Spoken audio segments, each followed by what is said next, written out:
Okay, here we have the HEXBUG Nano spiral starter set.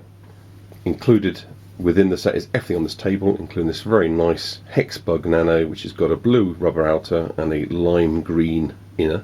It's a particularly nice coloration going on there. I'm going to just let him start and play, so you can see him running around whilst we talk. Okay, he almost immediately he's got up the spiral. So the spiral itself, once you've assembled it, you need to check that you've actually got the heights correct, and that the whole unit as a whole doesn't rock, and that it's level at the top and the bottom, so that you've got a smoothest spiral as possible. What you don't want are lumps and bumps in the junctions here. We'll pop the blue bug back on the bottom. Maybe he doesn't climb quite so straight away. And you also get with the set these one-way flap doors with a go and a stop on each side, so you can decide whether you want the bugs to come in or out. So you can have this at the bottom of the spiral, for example, if you didn't want the bugs to come in and you wanted the spiral to use as a down loop, or as I've done in this setup, I've got it at the very, very top so that the bugs that come in, they push open the flap door and then they can't, so I'm now going to show you this as it headbutts it, they can't now go down. These 6 extra supports are included in this box. So I've already got 6 on the 2 hex cells to support the top hex cell and the 4 that you need to construct the orange spiral. You get 6 spares. You only get the 1 bug, and I'm going to introduce a couple more bugs just to demonstrate a couple other points. So there goes in a very light blue and a black bug. So typically you'll have a few extra bugs so they can interact and play with each other. And the reason why I have this one-way door is because although the bugs can go up and down this spiral, I'll show you one going down really, really fast. When one's going up and one's going down, hopefully all these guys on the bottom here are going to just show me this. Maybe I have to nudge one up. Never happens if you want it to. So I'm going to just send all these bugs up. If one's going down, it often can't always overtake, and it's not very fair. The top bug has all the weight and height advantage and usually pushes the other bug down. That wasn't too bad. That bug actually managed to navigate its way past the black bug, who's now coming up. Excuse me. But a lot of the time, and here we go, there's a classic example, you get log jams on the spirals if you're not careful. So too many bugs in play, going in both directions, and you either get a real heave-ho, which you might like. You might like the whole idea of, you know, I'm the king of the castle. If you guys can't get up here, then it's my domain. And in which case you wouldn't want to use the flap gate in the way I've done it. But I'm going to send the black bug down to see if we can push this log jam out. And although you can't see it, I'm going to use my fingers now to push it all around, because these guys are well and truly stuck. You can hear the vibration. And as you can see, if you've got large hands, it's a little bit fiddly to actually clear the jam sometimes.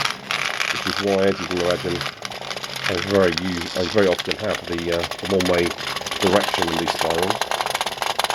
So I allow the bugs to go up, don't allow them to go down, and what I plan to do then is to, off this level, allow the bugs to go to perhaps one of the other habitat sets, the maze battle arena, where they can be fighting at this upper level, and if they lose they fall down. That's into some more hex cells, and then they get a chance to climb up and go on with their battling maze adventures, and only the victors can continue. On the other end of that, of course, somewhere you've got to decide whether they fall down, which of course you can do. The bugs survive a fall quite happily. There's no issue at all with them falling down this kind of height, or whether you then have to have another spiral with a clean, graceful descend down to a different area of the track. So as you can see, going down, they're really quite fast. Climbing, not so fast. Overtaking, be careful. But it's a good little set. And if you want to add elevations into your HEXBUG habitats, this is a really neat way of doing it.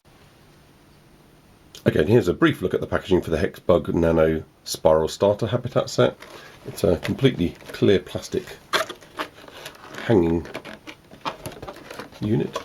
On the back you've got all the various information that actually explains all the parts you've got inside the packet, which are, as you can see, the 2 white hex cells, the various pieces, the 5 pieces that make up the orange spiral, the 2 one-way flaps with the stop and the go sticker already applied, and the 16 legs.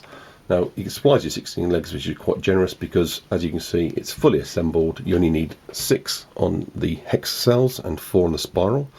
So you've already got yourself there the 10 legs that you can use, that you require to make the set, and you've got 6 spares. That's quite generous of HEXBUG for doing that. And of course you get the one extremely rare mutation inside, which is the blue with green, lime green insides. So they've also got some pictures of some other habitat sets and that you can extend and grow and use the system with. The only thing I will say is that there is now a more modern replacement for the spiral starter habitat set, which uses a construct system, and I'm going to review that separately in another video, and then I'm going to actually use the two together and combine them so you can see how you can integrate the two sets together. But the main difference, just so that you know, is the way that the actual legs and the supports work with the hex cells. So the spiral itself is exactly the same, using these same legs, but where the older system, this system here, which is the non-construct system with a fixed attached wall sides, rely on these legs to have the ledge. There's a little pin ledge there, which you can just about see, which determines and sets the height for the upper hex cell. So that's why I'm pushing that really firmly and solidly. There's no way that's going to slide down, because if you assemble it correctly, you've actually got the base sitting on the ground, because it slots all the way through the bottom of the hex cell, and you've got here a lip. So this top hex cell is actually sitting on 6 peg leg lips. Just hear it there as I click that with my thumb, and that's what prevents it from falling down any further. The spiral is a little bit different.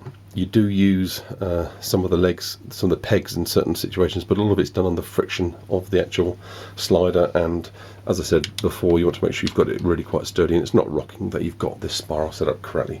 So it needs about 5 minutes to assemble. Personally, I think once you've got it set up perfectly, that you might as well keep it like this, so that the spiral is with the spaces already. So if you can put it into a little storage box, I wouldn't recommend breaking it down all the time. Keeping it built up, I think if you've got the space, it certainly makes it a little easier to then bring out and play, because the configuration of the spiral means you have to have a connection set at the bottom and the top. Whilst that could of course be a track piece, it probably does make sense for it to be a cell in most situations, and this little setup is perfect, because of course this then integrates and extends into any other arena that you've got. So you can obviously open the doors, etc., and before you know it, you've got yourself a growing habitat. Hope you found this useful. Thank you for watching.